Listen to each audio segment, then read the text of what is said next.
So welcome back to our continued lecture on mass balance and steady-state chemical engineering. We're going to go ahead and start this lecture off with our first real problem. This one contains a distillation column, and we're going to go ahead and use the benzene toluene that we've already been using in some of our basic calculations. So the problem states that a liquid mixture containing 45% benzene and 55% toluene by mass is fed to a distillation column. A product stream leaving the top of the column contains 95 mole percent B, and a bottom product stream contains 8% of the benzene fed to the column, meaning that 92% of the benzene leaves it with the overhead product. The volumetric flow rate of the feed stream is 2,000 liters per hour, and the specific gravity of the feed mixture is 0.872. Determine the mass flow rate of the overhead product stream and the mass flow rate and composition of the bottom product stream. So what we have here is a couple things that we're going to have to look at. The first being the difference in compositions. We have a mass composition and a molar composition. So what we're going to end up having to do is convert the molar composition into a mass composition.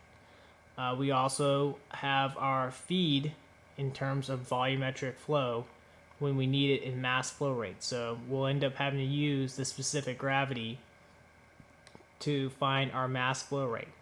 So before we do that though, let me put this down here. We will start out by drawing our flow chart. And that will tell us our unknowns, and then we will begin our degree of freedom analysis to make sure that this is a solvable problem. So we draw our process.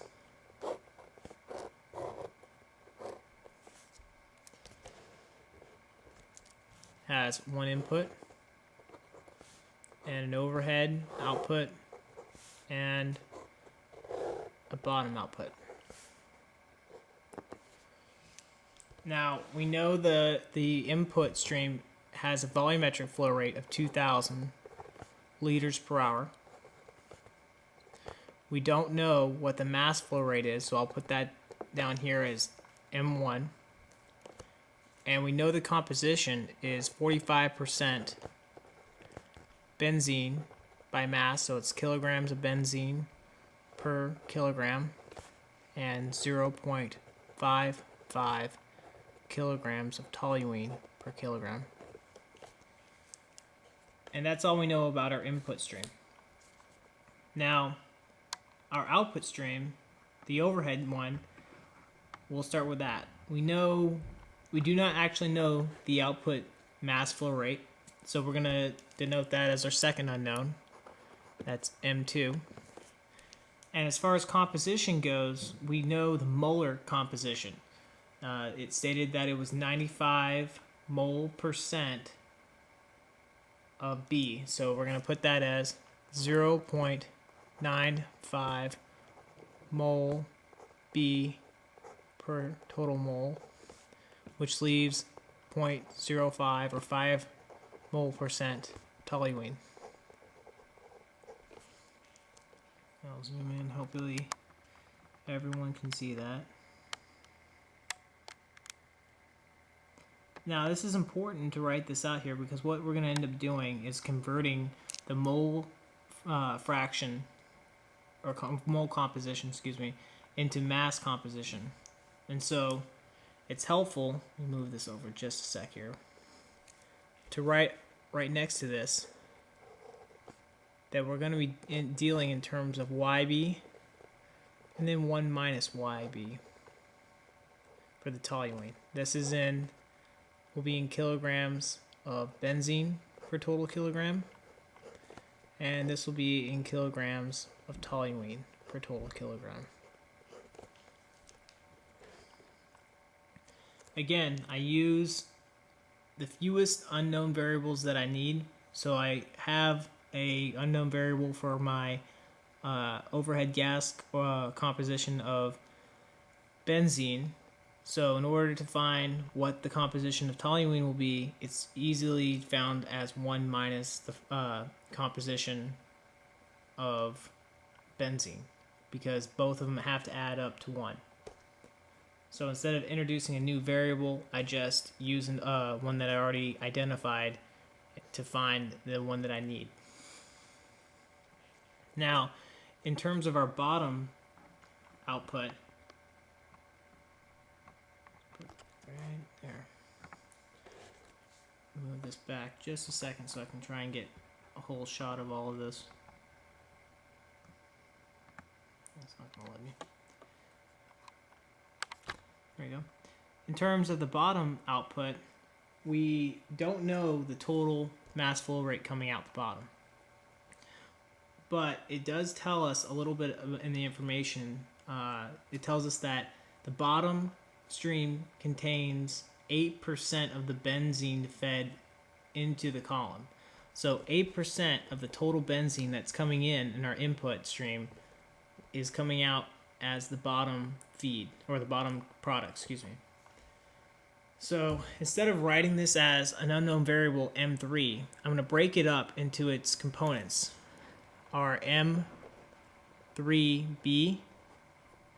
and our M3T. Now, both of these, if you add them together, will be our total mass flow rate coming out of the bottoms. But these are the constituents, the mass flow rate of benzene coming out the bottom and the mass flow rate of toluene coming out the bottom. And I write next to the benzene that it is 8% of B in feed, to remind me that this is going to be 8% of the total feed, or benzene feed, that's coming into the distillation column. Now, that doesn't mean we're not going to need to find our total amount of mass flow rate coming out the bottom, because it does ask for the composition of benzene and toluene for the bottom products. But if we know our M3B and our M3T, we know our M3, because it's just both of them added together. So it's easier for us to break them apart and use it like this, as far as what information we're given, than it would be to try and solve for M3 and then go on and solve for the compositions, because we're going to need to know this anyways. So now we have a working flow chart, and we'll go ahead and start our degree of freedom analysis. And actually, I'll strike that real quick. We're going to start before our degree of freedom analysis. I told you before we had our overhead product composition in mole percentage. We're going to convert that to mass percentage real quick, since it's really easy.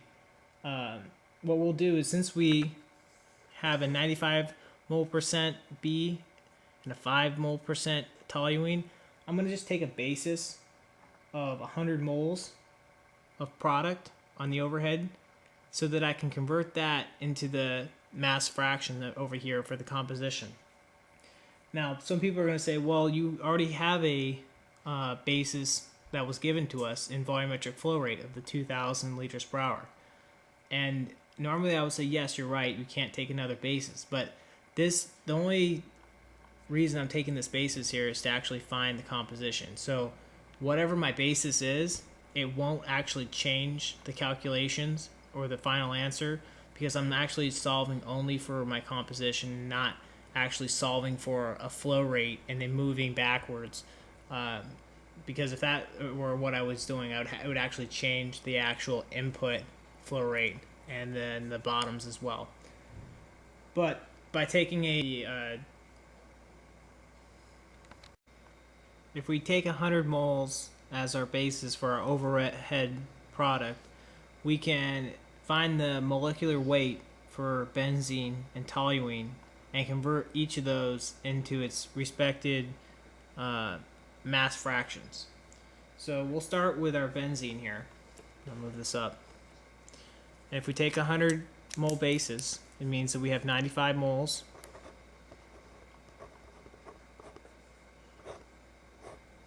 of benzene, and that's going to be multiplied by its molecular weight. And actually,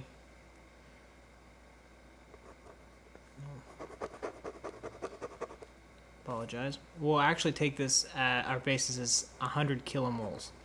And there is a reason behind this.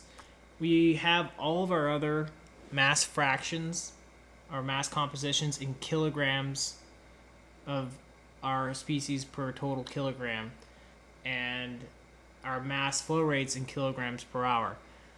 If we did our conversion from moles to mass in terms of 100 moles, well, we would get our mass fractions in grams of one species per total gram. So it's easier to do in kilomoles, because molecular weight usually it's going to be the same whether it's in grams per mole or kilograms per kilomole, because if you convert grams per mole into kilograms per kilomole, you'll multiply by 1,000, you'll divide by 1,000, you'll get the same number.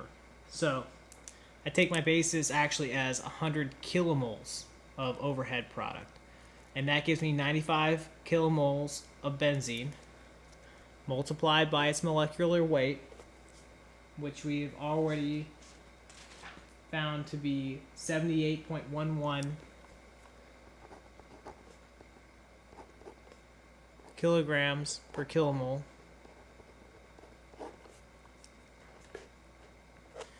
So that your kilomoles actually cancel out, and you'll be left with an answer in terms, or mass fraction in terms of kilograms of benzene. So we're gonna have, when we multiply that out, 7,420 kilograms of benzene.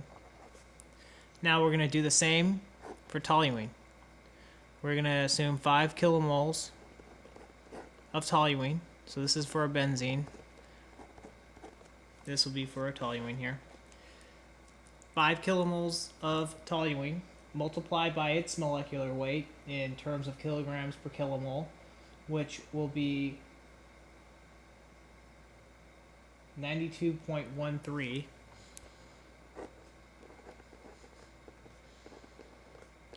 kilograms per kilomole. Again, kilomoles canceled, and we use our calculator to figure out the answer, which would be 461 here kilograms of toluene.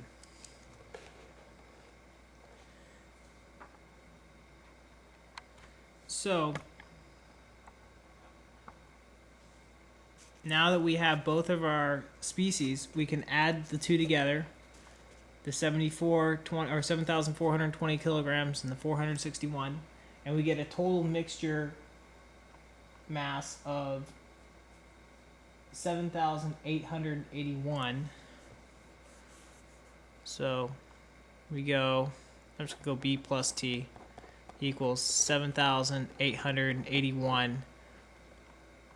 And that's going to be kilograms total mixture.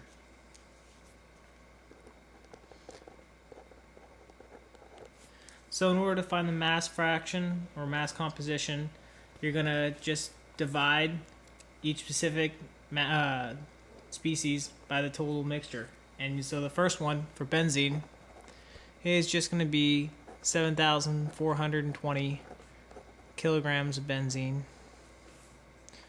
divided by 7,881 kilograms of total mixture, or roughly 94.2%.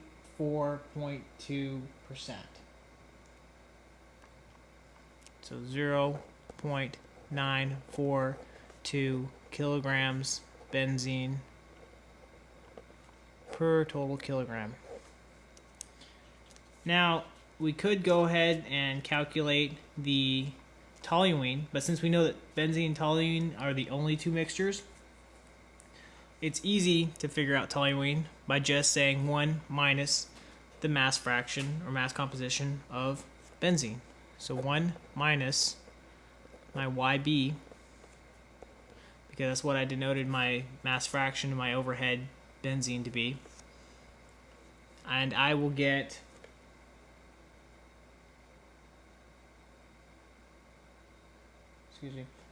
I'll end up getting a 0.058 kilogram toluene per total kilogram. And so now I have converted that successfully into my mass fractions from molar fractions, and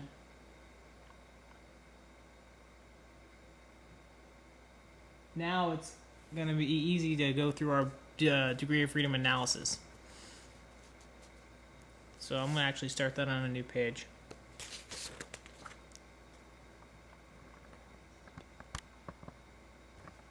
So for our degree of freedom analysis, we know that, again, this is going to be a non-reactive process.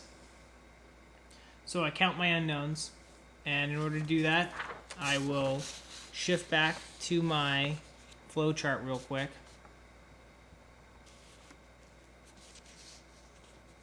And count them up. Well, I have M1, that's an unknown, so it's 1. M2, that makes 2, and these two components of M3, the M3B and M3T. So it looks like I have 4 unknowns that I need to solve for the actual question that was asked in the problem. So 4 unknowns.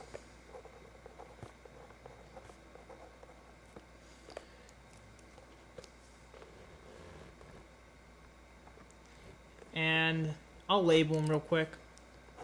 M1, M2, M3B, and M3T.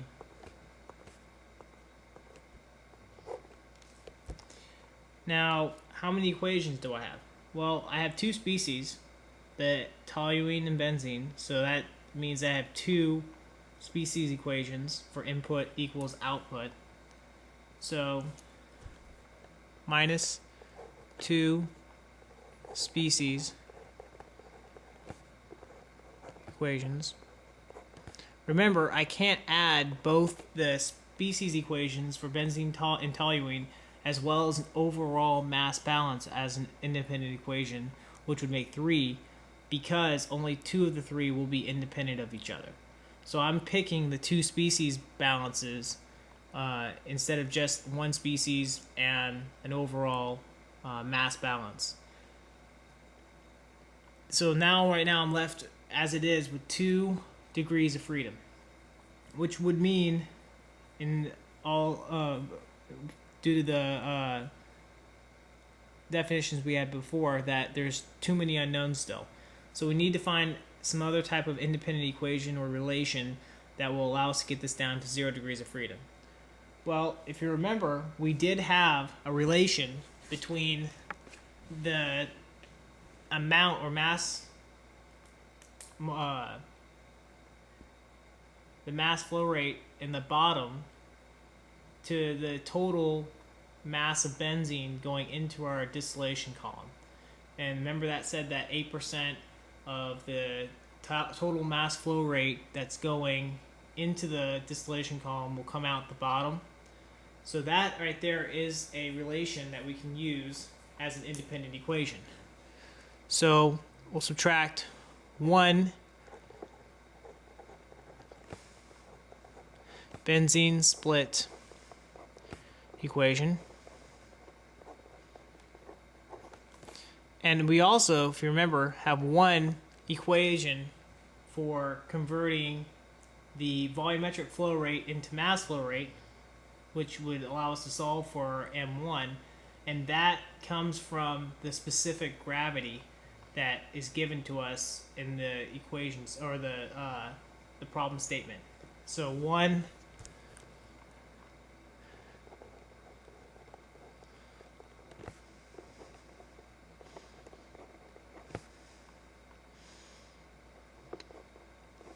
specific gravity relation.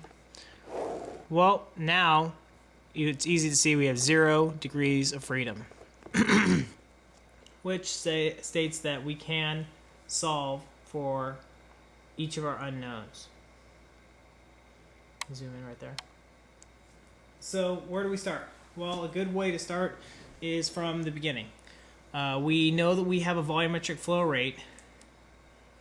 Let me move this up just a tad bit here. We know we have a volumetric flow rate going into our distillation column of V equals 2,000 liters per hour. Now, we had a specific gravity of 0.872, and hopefully everyone knows that specific gravity is merely a relation of the density of a mixture divided by the density of water taken to be at 1.0 grams per milliliter or 1.0 kilograms per liter. So knowing that, we actually know the density of our mixture, our benzene toluene mixture, and it comes out to actually being 0.872 kilograms per liter. So when we multiply that by the volumetric flow rate, we can actually convert that volumetric flow rate into a mass flow rate. So we say our M1, which is mass flow rate 1, equals the volumetric flow rate of 2,000 liters per hour, liters per hour, multiplied by 0.872, and that will be in kilograms per liter. Liters cancel out, and we're left with our mass flow rate 1, which will be equal to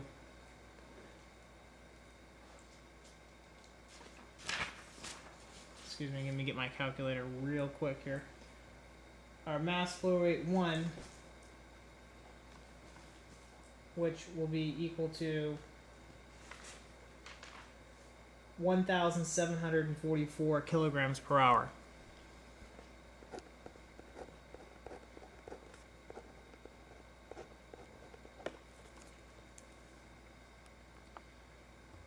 So now we actually solve for our first unknown variable. That's going to be our mass flow rate 1. So let's go on to the next one, which would be mass flow rate 2.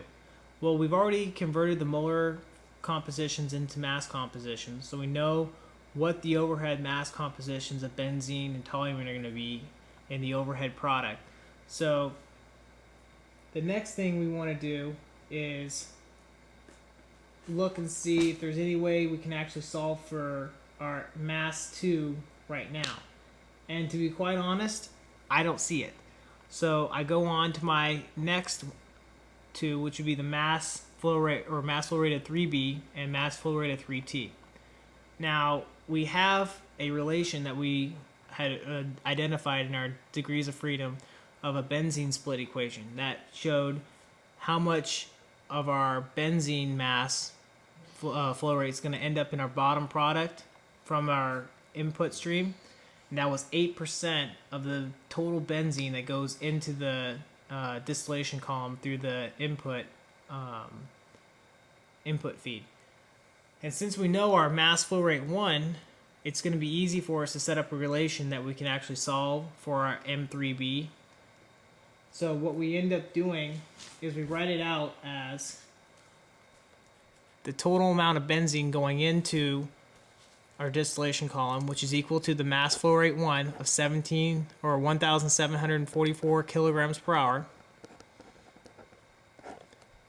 multiplied by the composition of benzene, or that's actually in the mixture, which is 45%. That's kilograms of benzene per total kilogram. And that is going to actually, if you multiply that number, this is the, well, first of all, let's back up. This is the total amount of benzene that's going in per hour into the distillation column. And they told us that 8% of this total amount would be coming out through the bottom portion as our M3B. So if we just put little brackets out here and multiply that by 8, like that, we can actually get our M3B.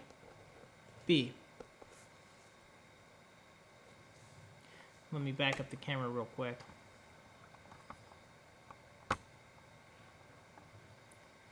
So we solve for that, and we end up getting a M3B, which is equal to 62.78 kilograms per hour. So we know now our second unknown, and so we work from there to actually solve for our M2, because we can now relate our M2 in a benzene balance. Let me show you how that's going to work.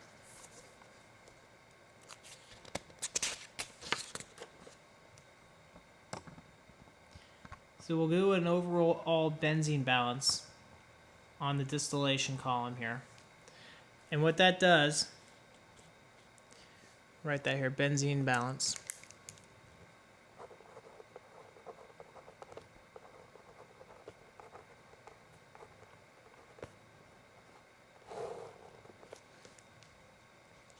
Is we know the input balance, input mass flow rate of benzene, and that's easy. That's just the total input mass flow rate, which was 1,744 kilograms per hour, multiplied by the percent by mass of benzene.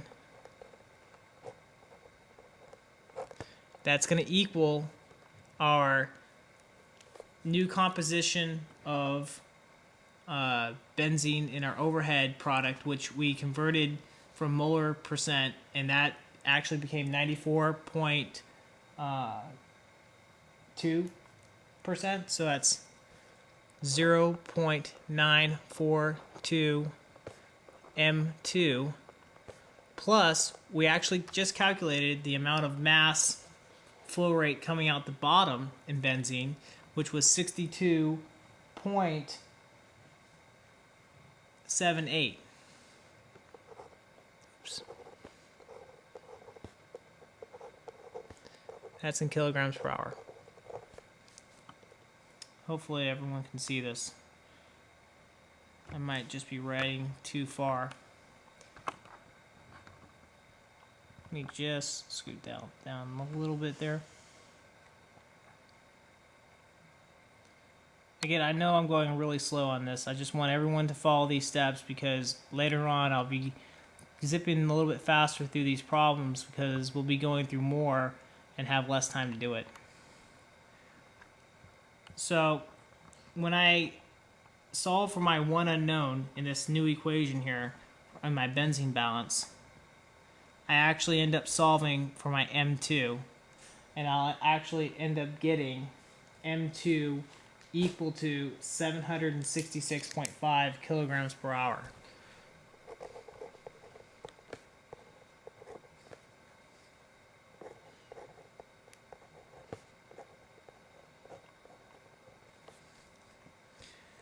So now I've solved for 3 out of my 4 unknowns. My mass flow rate 1, my mass flow rate 2, and my mass flow rate 3B.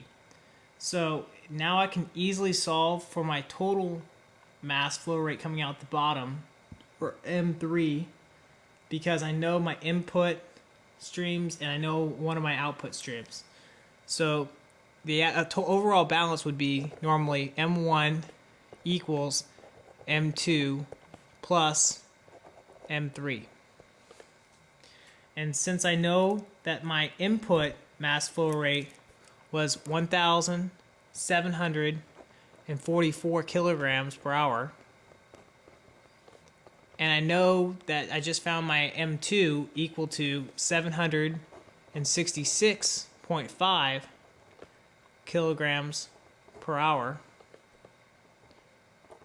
plus our unknown, which are M3 here. And I can solve for M3, and then from there I can actually solve down for our M3 T. However, to be honest, I don't actually need my M3T. I know I told you would need that if you're going to calculate the composition of your bottom products, but when like I told you before, if I know my composition of benzene, which I can find once I find my M3, because I have my M3B, then I can just state that the composition of toluene is 1 minus the composition of benzene. So let's do it real quick. So let's solve for M3 real quick here. So if I pull this 766.5 over to this side, then I'll end up getting an M3 equals 977.5 kilograms per hour.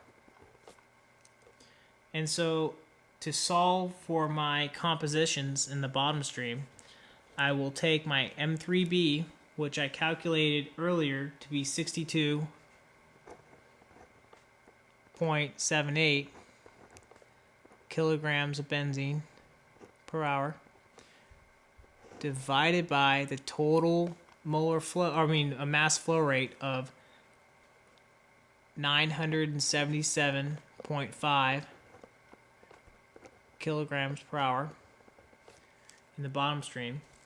And you'll notice that the hours will cancel, and technically the kilograms won't, because you got kilograms of benzene on top and total kilograms of the mixture on the bottom. But when you divide that out, you'll end up getting an XB equal to 6.4%, or 0.064 kilograms benzene per total kilogram. So in order to find, and I'll write that as XB. So in order to find my XT, it's just going to be XT equals 1 minus XB, which it comes out to be 93.6%, or 0.936 kilograms of toluene per total kilogram. And we've successfully answered all the questions that were asked of us. We found our overhead mass flow rate, that was our M2 of 766.5 kilograms per hour. We found our M3, our bottom mass flow rate, equal to 977.5 kilograms per hour. And then we found the compositions of benzene and toluene in the bottoms. So that's a good example of setting up the problem from the problem statement all the way to the final calculations, going through your degree of freedom analysis, making sure that you convert any mixed compositions into one composition, such as if you have mass composition and molar composition, you want to convert it to one. In this case, we were working primarily with our mass compositions, so it was more convenient to move from molar to mass composition, as well as using more independent equations than what's given to us in just the basic species equations. A lot of the times you won't be given just, two unknowns, two species equations, and then it's just plug and chug and solve. You have to think about the different relations that you have in a problem statement to find the missing independent equations to solve for your unknowns. And again, this will actually get trickier when we move into reactive processes. But from now, we're going to actually move from here to our adding a recycle loop in a process. And actually, even before that, we'll just tackle multiple processes in one problem. So right up until now, we've been using just one let me move back here, box in our flow chart to note that there's only one unit, one process unit in our problems. Now, in the next problem that we'll go ahead and do, it will have 2 or more process units, and that requires you to solve for intermediate streams as it's going from one process unit to the next, and breaking off one product at a time, or splitting a product into another unit and whatnot. So we'll go ahead and tackle that next time. I know this went a little bit longer than I normally want them to. I want to keep them around 15 minutes, but I thought it was really important to go slow so that everyone saw exactly what I was doing, and we'll go ahead and pick up the speed in the next problem. All right, thank you.